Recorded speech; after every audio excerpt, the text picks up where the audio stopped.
trick swordcrafter. I don't know why that statement's so tough, but we'll figure out which of these two players, eXodium or Noah, will move on to the finals here in just a moment. Let's take a look at which decks they started with.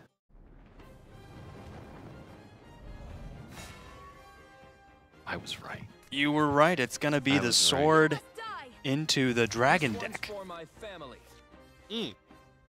Two Alberts on a starting draw. I don't think that's super valuable. No, I mean, when you've already got the Maid Leader, that's a card you can play and then draw it.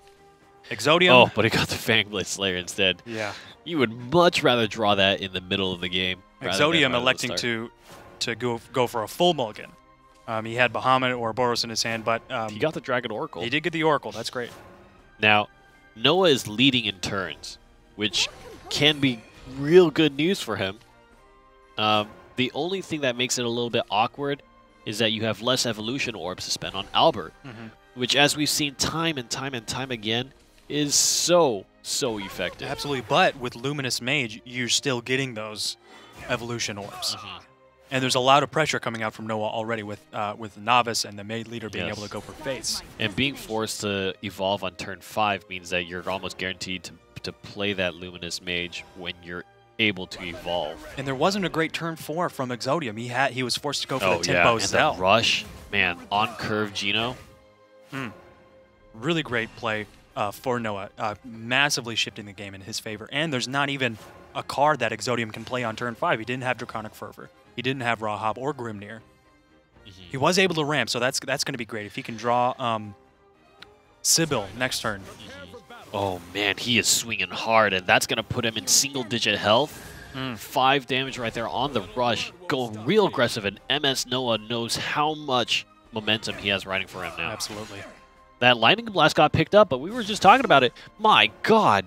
With 4 followers on the board, Lightning Blast isn't going to do much. You're going to be able to evolve the Sybil, but it's still not going to be able to do enough damage to take. That's what we were talking about, where Lightning Blast was very situational, right? It's a card that a lot of people were raving about, and it's certainly a great card in the late game when you need that wipe. But in many ways, how often is that situation going to come up? And what a quick game. I mean, that was the gold standard for what the Swordcraft player wants to see. That was over by turn 5. There was a ton of great draw in that. You start with a Fangblade Slayer. It's not a good starting hand, just in the sense of like, okay, one of your 3 cards is not necessarily going to be effective for a while. Didn't even get to that point. He just kept drawing into cards that he needed. His curve was perfect. Yeah. It was Maid Leader into Novice, into Geno, into Albert, and that's what closed out the game. The pressure that eXodium just was not able to deal with. And that's Swordcraft off the table for Noah. He's going to be switching over to a Shadowcraft deck. Talking to a lot of the kind of community members and kind of servicing their thoughts and figuring out how they see these decks playing out, was the exact comment that was made about Swordcraft decks, was that you draw into the options that you really play on curve, and you are in such a big advantage. There's almost no way to stop a Swordcraft deck that is just rolling down the hill. Probably the defining feature of a Swordcraft deck in this meta right now is that on curve, you're almost unstoppable. It's very hard to live up to that pressure because the cards are just so high value. eXodium being able to play Dragon Oracle and have Grimnir next turn if he wants to, but this is a great 1/2 drop from Noah. Getting the Sergeant on the field. He doesn't have a great 4-drop, but he's got Grimnir in hand for this coming turn. There's a Grimnir to trade, but it's awkward to attack into this. I mean, he's going to elect to not attack, keep his followers on the board. You don't know if you're going to be drawing Catacomb next turn. You definitely want to keep your options open. Yep. Breath of the Salamander, no enhance, but takes down the ward, and Grimnir is going to be able to swing for a free 2.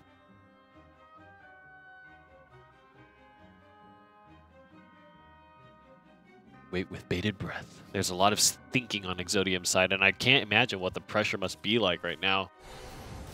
You have to get blown out in the first game here, and you need to play very carefully.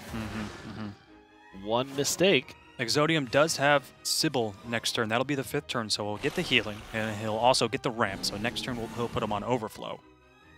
But that's a Skull Beast and a Bone Chimera. Being able to clear the field. Yep.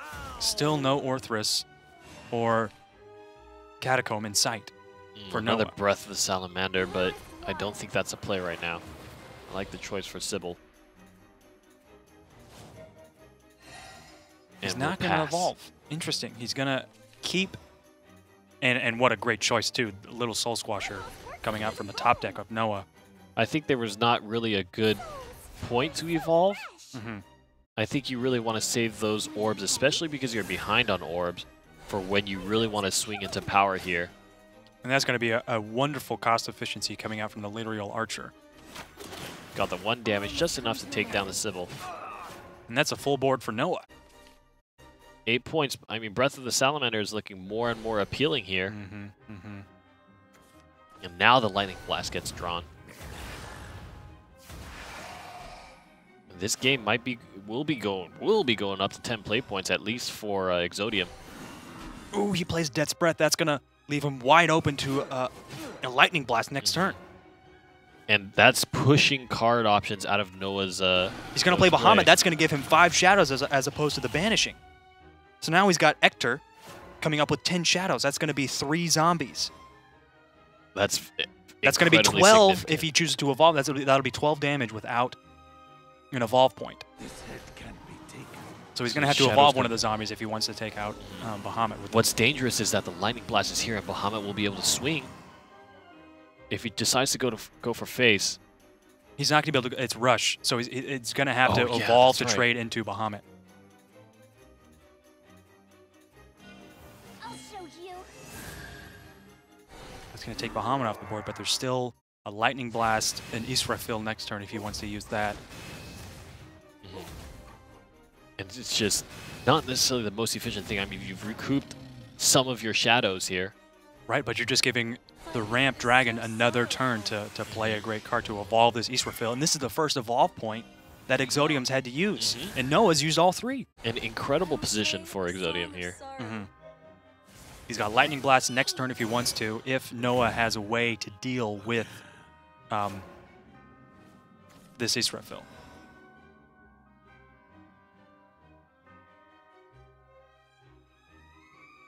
It's going to be tough. Ector, it's only going to be able to bring out 1 zombie with 4 attack. That's not going to be enough. So it's not a comfortable situation for sure. No, it's not. And I think Goblin Prince's Bone Chimera?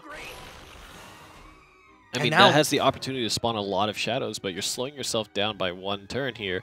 Right, and Lightning Blast could completely negate all the shadows that you're going to go. He's going to evolve. That's going to be lethal right there. Being able to draw 4T, plus the 2 damage that comes out from Israfil. There it is. Israfil's active. I mean, that's such large reach there for Israfil.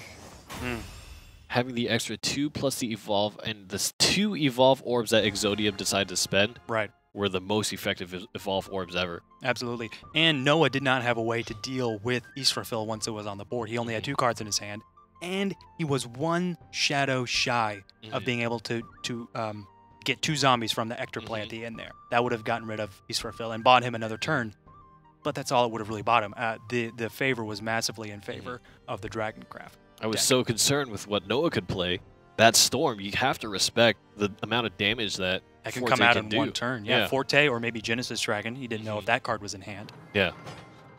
Either one would have worked. And now we're getting to see it, the Shadow Mirror matchup, eXodium, Noah. This is going to take 1 player to the finals, eXodium or Noah. We'll see what these first hands are going to look like. That's going to be absolutely crucial for these 2 players. Both will triple mulligan. And it's a much safer, I guess, curve that was earned on the side of Noah, but eXodium also has constant play options. Perhaps not the best options here. Oh, the Attendant of the Night will fill it out. Right, he's going to have to play the Soul Squasher for tempo. Neither player had a 1-drop, which I think is important. They're both kind of even as far as that's concerned. It's going to be Attendant of Night for the Bone Chimera. The Bone Chimera has great synergy with the Soul Reaper, or Shadow Reaper, excuse me. Yes. And Attendant of the Night has better synergy with Necro Assassin. Yes. So both players chosen their compositions very carefully. The Tenant of 9, he has to go for face. He can't attack the Bone Chimera. There it is. Going for the Lich. Very high value cards on the board for eXodium. It's a lot of damage if he wants to go for face next turn. Noah does have an evolve point. Got to play the Shadow Reaper and then Lyriel. And I think this is a good turn to play Shadow Reaper on. Evolving Lyriel, attacking the Lich. And then you can throw your 2 skeletons into the Necro Assassin and both kill them and remove the Necro Assassin. Yep. So that's 3 followers that have just died, and your Shadow Reaper is now that much stronger. And you're able to clear the board. Really great play from Noah. Really knows how to utilize this Shadow deck. And there's no options. You can't remove that Shadow Reaper right now. That's potentially 6 damage. And you've got enough shadows that you got. Oh, but he does have Necro Assassin. That's going to destroy the random follower. And next turn, that's going to be a Cerberus in hand for eXodium. There's 7 shadows. That'll be enough to give Rush. What? Even with these aggro decks, there's not a lot of damage coming up. Both players are really going for control, are really vying for control. That was a great play on the side of the Necro Assassin. Just having the second one in hand was so impactful. Right, right. And Noah didn't have a 1-drop to be able to keep on the board. He wanted to clear the board. He could have kept a skeleton to make it 50-50 to try to prepare for the Necro Assassin. Gonna involve the Bone Chimera. 2 orbs already dropped on the side of Noah, and eXodium, because of that ability on the Necro Assassin, has been able to keep up tempo without spending orbs. We'll be a little bit down on this side just because there's 3 cards on the board, but I don't think that eXodium is too worried about that situation. No. He's got Coco and Mimi in hand right now. That's going to come in. And look at how many shadows, and spending the Mimi is only gaining more shadows for eXodium, and Ector is in hand. Right, when you've got 9, if Noah gets rid of Cerberus, that will be, excuse me, that'll be 9 shadows and 3 zombies with 4/2 for Ector, which will clear the board, most definitely. But even still, that's a pretty stacked board that Noah's got on his side of the field. Death's Breath was a pretty big play there. Right, even without having the ward, it's going to be great because all these zombies will have to trade, basically. All these zombies will have to trade, and you'll have followers. Noah will have followers on his side of the field, so his Ector will get a much higher value because he'll be able to go for face if he wants to.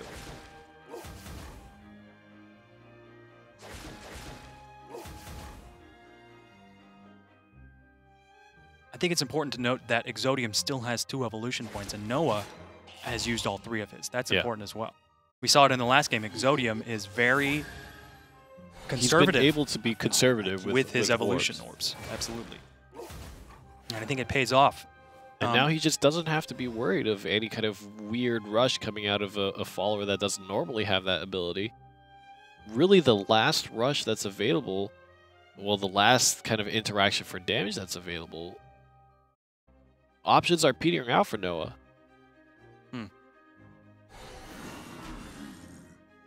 He's got the ward due to necromancy. Right, he wants to get those wards on the field. That's 3 wards that now eXodium has to chew through. Lurching Corpse.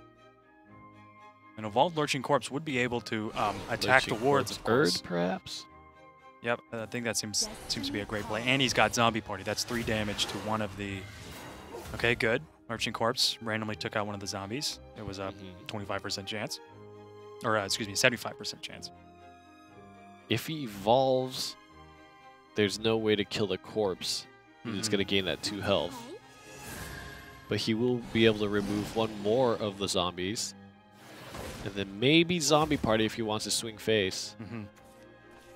If he does, that's going to earn him 7. That's a lot of damage, bringing Noah down to 12 health. Has lethal for sure. Unless some board clear can happen, which is absolutely necessary. Interesting. He attacked with the beast before the Ector. before the Ector or the Orthros.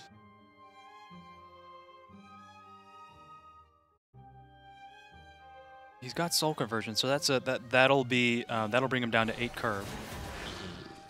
Give him a few shadows as well. Destroying the beast first gives him another option, I guess. And he's got Immortal Thane in his hand too, and a little Soul Squasher. Ector is going to be the choice.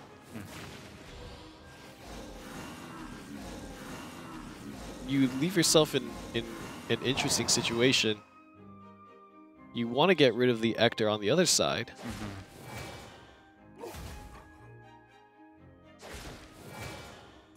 And now in the hand of eXodium, he's got Coco and the Attendant of Night, but no opportunity to swing. Absolutely. And so Noah being able to really bring the tempo back in his favor, I think is great.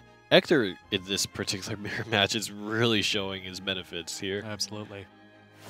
And Nicholson right there does not want to attack that Lurching Corpse. Oh, but Soul Conversion. It could swing for face and convert. You gonna mess with me? Or does he want to swing to I guess board clear? He doesn't want to take the 50-50 chance because yeah. he can't attack the zombie because Lurching Corpse can only attack followers with ward or the enemy leader. Oh, he's going for the Lich.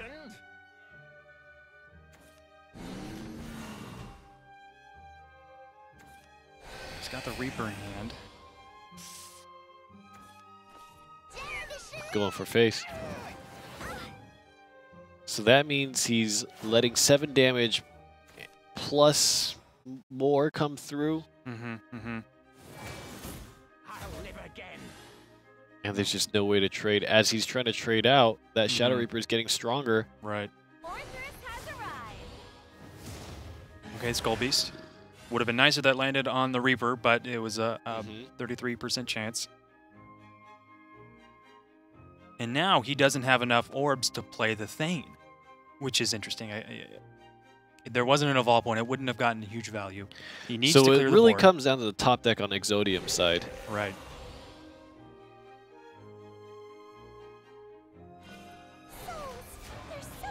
Good play, filling his board with followers to give the Lurching Corpse the smallest chance possible of destroying Ector, the strongest follower. Yes. Very careful to. Oh, top deck Cerberus. No! That's gonna end the game. That's lethal right there. eXodium advancing to the finals with the top deck Cerberus draw. He needed. I mean. Oh my God. Oh man. Even to be fair, even Phantom Howl would have done it. So there were a few options that he could have drawn into. Right. But oh my God. That feels. If eXodium really... were able to Phantom Howl, Ector would have given him the attack damage he needs. Cerberus, though. This little guy right here. Yeah. Advancing to the finals. Coco and Mimi do it once again.